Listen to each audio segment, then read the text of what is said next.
नमस्कार दोस्तों, आज की इस वीडियो में हम डिस्कस करेंगे पॉलिटी के कुछ इंपॉर्टेंट क्वेश्चंस जो मेनली प्रीवियस एचपीएसएससी हमीरपुर के एग्ज़ाम में ये क्वेश्चंस पूछे गए थे। तो फ्रेंड्स, इन क्वेश्चंस के मैं आपको जितने भी आंसर बताऊंगा वो फाइनल आंसर की के अकॉर्डिंग ही बताऊंगा जो हमीरपुर बोर्ड ने जारी की थी। तो फ्रेंड्स, आपने क्या करना है, इन क्वेश्चंस के शॉर्ट फॉर्म में नोट्स ज़रूर बना लेने हैं क्योंकि रिवीजन के टाइम ये क्वेश्चंस आपको काफ़ी हेल्पफुल साबित होंगे। तो फ्रेंड्स, ये क्वेश्चंस आपको आगामी HPSSC, JBT commission, SI conductor, JOIT post code 965 और वेरियस एग्ज़ाम जो हमीरपुर बोर्ड द्वारा कंडक्ट किए जाने हैं, उन्हें सभी एग्ज़ाम में ये क्वेश्चंस आपको काफ़ी हेल्पफुल साबित होंगे।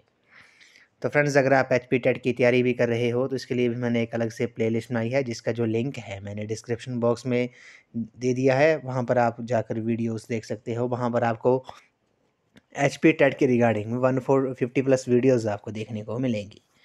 तो फ्रेंड्स, वीडियो को शुरू करते हैं। क्वेश्चन नंबर 41 में बोला गया कि who was the chairman of rules of procedure committee constituted by the constitution assembly.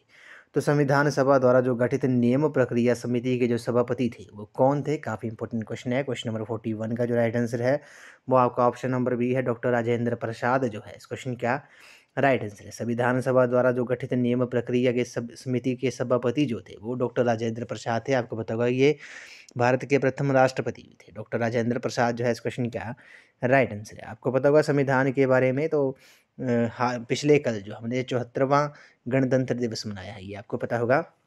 अब संविधान के बारे में बात करते हैं। संविधान सभा का जो प्रथम अधिवेशन था वो 9 दिसंबर 1946 को संसद भवन के केंद्रीय कक्ष में प्रारंभ हुआ था। डॉक्टर सच्चिदानंद सिन्हा को सर्वसम्मति से अस्थायी अध्यक्ष चुना गया था। ये भी आपने याद रखना है। डॉक्टर सच्चिदानंद सिन्हा को सर्वसम्मति से अस्थायी अध्यक्ष चुना गया था। 11 दिसंबर 1946 की बैठक में डॉक्टर राजेंद्र प्रसाद को सभा का जो स्थायी अध्यक्ष चुना गया था। ये भी आपने याद रखना है। 13 दिसंबर 1944 को पंडित जवाहरलाल नेहरू ने उद्देश्य प्रस्ताव प्रस्तुत कर संविधान की आधारशिला रखी थी। प्रारूप कमेटी यानी कि ड्राफ्टिंग कमेटी के जो अध्यक्ष थे वो डॉक्टर भीमराव अंबेडकर जी थे। ये भी आपने याद रखना है। और संविधान सभा द्वारा जो गठित समिति और उनके अध्यक्ष और कौन कौन से हैं इंपॉर्टेंट, आपको पता होगा। संविधान प्रारूप समिति का जो के अध्यक्ष जो थे वो डॉक्टर भीमराव अंबेडकर थे।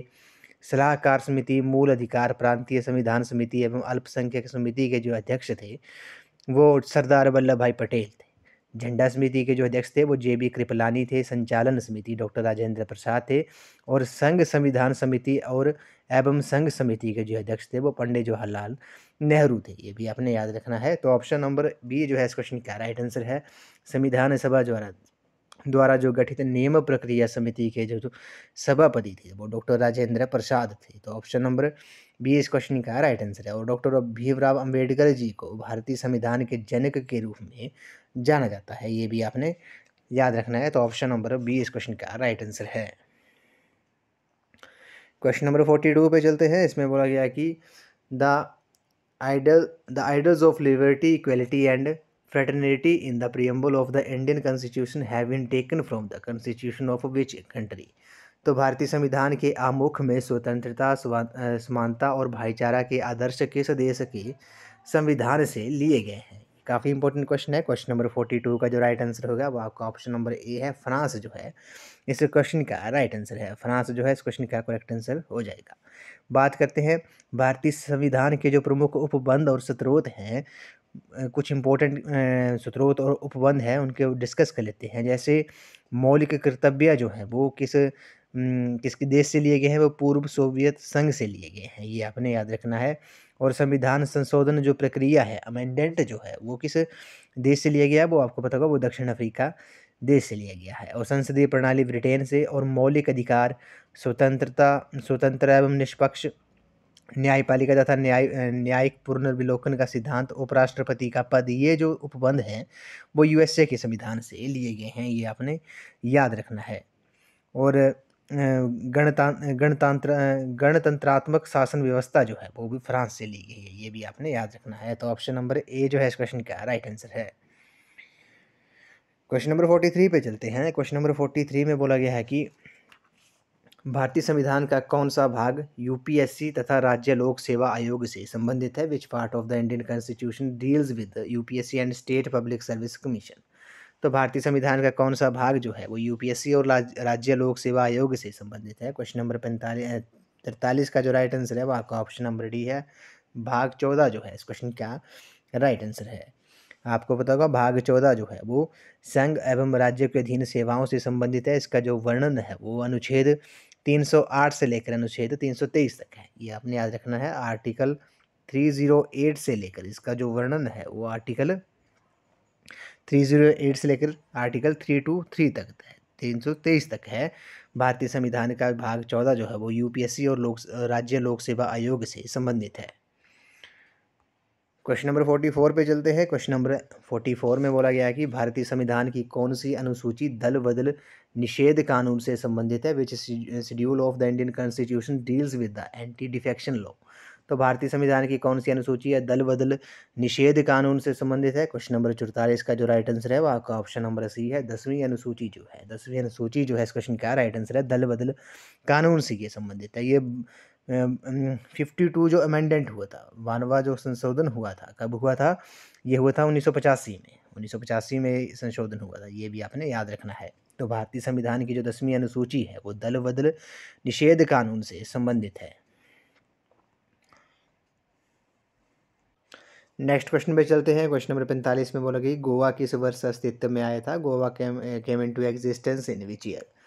तो गोवा आपको पता होगा ये किस वर्ष अस्तित्व में आया था? क्वेश्चन नंबर 45 का जो राइट आंसर है वो आपका ऑप्शन नंबर ए है, 1987 जो है इस क्वेश्चन का राइट आंसर है। बात करते हैं गोवा के बारे में। तो इसकी जो राजधानी है वो पणजी है गोवा की, और इसमें विधानसभा सीटें कितनी हैं ये भी आपको पता होना चाहिए। गोवा में विधानसभा की 40 सीटें हैं। कितनी है? विधानसभा की 40 सीटें हैं। और बात करते हैं राज्यसभा सदस्य जो गोवा से चुन के आते हैं, ये भी आपको पता होना चाहिए कि गोवा से कितने राज्यसभा सदस्य चुन के आते हैं। तो गोवा से एक राज्यसभा सदस्य, कितने? एक राज्यसभा सदस्य गोवा से चुन के आते हैं। और बात करते हैं लोकसभा के बारे में। तो लोकसभा से 2 सदस्य जो हैं वो चुन के आते हैं गोवा से। तो ऑप्शन नंबर ए इस क्वेश्चन का राइट आंसर है। गोवा जो है वो वर्ष 1987 में अस्तित्व में आया था। क्वेश्चन नंबर 46 पे चलते हैं। एक विदेशी भारत में कितने वर्षों तक निवास करे तो उसे भारतीय नागरिकता प्राप्त हो सकती है? Indian citizenship can be acquired by the foreigner who has resided in India for how many years? तो एक विदेशी भारत में कितने वर्षों तक अगर रहता है तो उसे भारतीय नागरिकता प्राप्त हो सकती है? क्वेश्चन नंबर 46 का जो राइट आंसर है वो आपका ऑप्शन नंबर सी है, 12 वर्ष जो है इस क्वेश्चन का राइट आंसर है।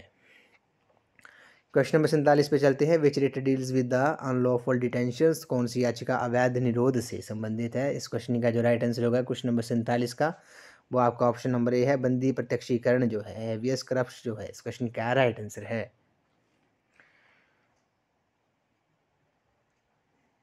अगले प्रश्न पे चलते हैं। क्वेश्चन नंबर 48 में बोलेगा कि भारतीय संविधान का कौन सा अनुच्छेद कार्यपालिका से न्यायपालिका को पृथक करता है, यानी कि अलग करता है? Which article of Indian constitution deals with the separation of judiciary from executive?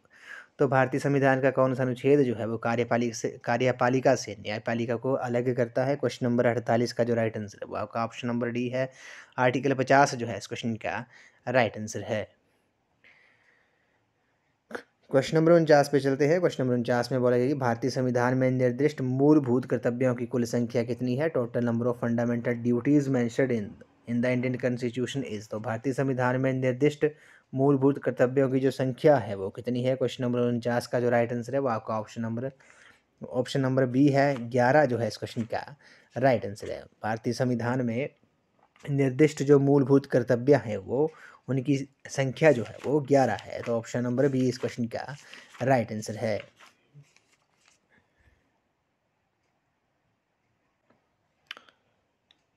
आपको पता होगा जो मूलभूत कर्तव्य हैं वो कौन कौन से हैं? 11 कर्तव्य हैं। इनमें से सारा जैसे फर्स्ट आ गया, प्रत्येक नागरिक का ये कर्तव्य होगा।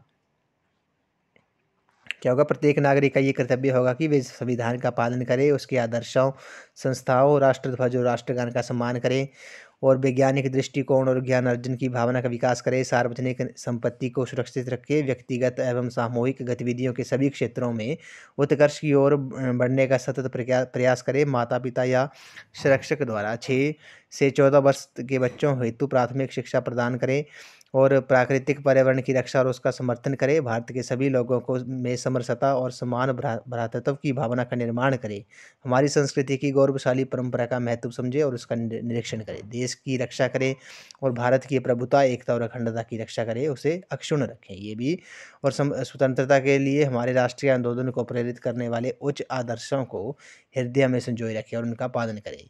ये जो है वो 11 मूलभूत कर्तव्य हैं भारतीय संविधान में। तो भारतीय संविधान में ये निर्दिष्ट मूलभूत कर्तव्य हैं, ये 11 हैं, ये भी आपने याद रखना है। तो ऑप्शन नंबर बी इस क्वेश्चन का राइट आंसर है।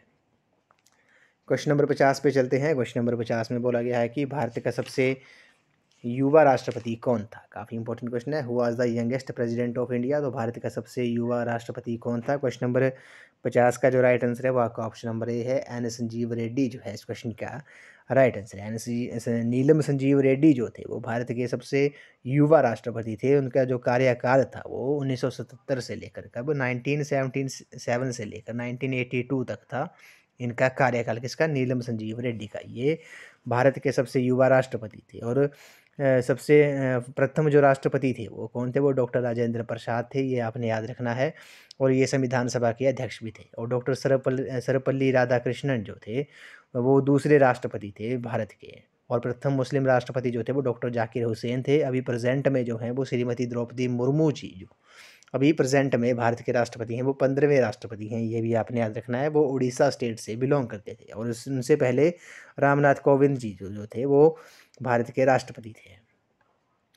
क्वेश्चन नंबर 51 पे चलते हैं। भारत में प्रथम आपातकाल किस वर्ष घोषित किया गया था। In India the first emergency was declared in which year. तो भारत में प्रथम आपातकाल जो था वो किस वर्ष से घोषित किया गया था। क्वेश्चन नंबर 51 का जो राइट आंसर है वो आपका ऑप्शन नंबर बी है, 1962 में भारत में प्रथम आपातकाल जो था वो लगाया गया था। क्वेश्चन नंबर 52 पे चलते हैं। कौन which is a permanent body, कौन सा एक स्थायी निकाय है। क्वेश्चन नंबर 52 का जो राइट आंसर होगा वो आपका ऑप्शन नंबर ए है। राज्यसभा जो है वो एक परमानेंट बॉडी है जो कभी भंग नहीं होती है। ये आपको पता होगा। राज्यसभा जो है एक स्थायी सदन है और संविधान के अनुच्छेद 80 के अनुसार राज्यसभा के सदस्यों की जो अधिकतम संख्या है वो 250 हो सकती है। 12 सदस्य जो है वो राष्ट्रपति नॉमिनेट करता है राज्यसभा के लिए। और इसके लिए राज्यसभा सदस्य के लिए योग्यताएं जो है वो 30 वर्ष से कम आयु नहीं होनी चाहिए। 30 वर्ष जो है इसकी आयु होनी चाहिए राज्यसभा सदस्य बनने के लिए। राज्यसभा आपको पता है एक स्थायी सदन है जो कभी भंग नहीं होता, बल्कि इसके 1/3 सदस्य जो हैं वो हर 2 वर्ष बाद अवकाश ग्रहण कर लेते हैं और इसके स्थान पर नए सदस्यों का चुनाव हो जाता है। इस प्रकार राज्यसभा के प्रत्येक सदस्य का जो कार्यकाल होता है वो 6 वर्ष का होता है। ये भी आपने याद रखना है। और भारत का जो उपराष्ट्रपति होता है वो राज्यसभा का पदेन सभापति होता है। तो ऑप्शन नंबर बी इस क्वेश्चन का राइट आंसर है। Rajya Sabha is a permanent body. Rajya Sabha एक स्थायी निकाय है। नेक्स्ट क्वेश्चन पे चलते हैं। क्वेश्चन नंबर 53 में बोला गया कि महाराष्ट्र में लोकसभा की कुल कितनी सीटें हैं। Total number of Lok Sabha seats in Maharashtra is. तो महाराष्ट्र में आपको पता होगा लोकसभा की कुल कितनी सीटें हैं। 48 जो है इस क्वेश्चन का राइट आंसर है।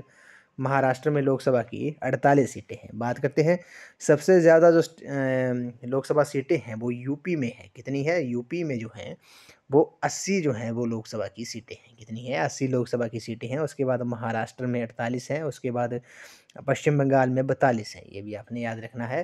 तो ऑप्शन नंबर सी इस क्वेश्चन का राइट आंसर है। आपको बताओ हिमाचल प्रदेश में लोकसभा की जो 4 सीटें हैं, लोकसभा की 4 सीटें हैं और राज्यसभा की 3 सीटें हैं। ये भी आपको पता होगा। और आप अगर क्वेश्चन में पूछा जाए कि भारत में हिमाचल प्रदेश से संसद के लिए कुल कितने सदस्य चुने जाते हैं, तो वहाँ पे आपने ऑप्शन 7 करने हैं। 7 संसद सदस्य चुने जाते हैं, 4 लोकसभा से और 3 राज्यसभा से।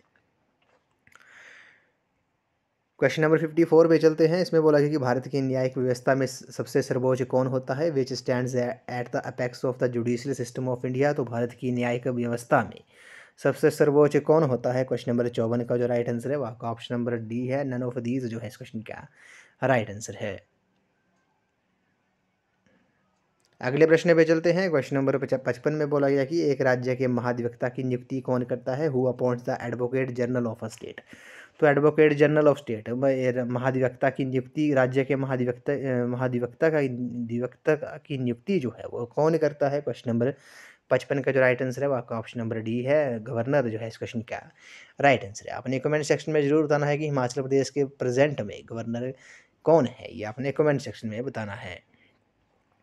क्वेश्चन नंबर 56 पे चलते हैं। विद्युत आपूर्ति भारतीय अर्थव्यवस्था के किस क्षेत्र में आती है? Electricity supply falls in which sector of Indian economy? तो विद्युत आपूर्ति आपको पता होगा, ये अर्थव्यवस्था के द्वितीय क्षेत्र में आती है, सेकेंडरी सेक्टर में आती है। ऑप्शन नंबर बी इस क्वेश्चन का राइट आंसर है।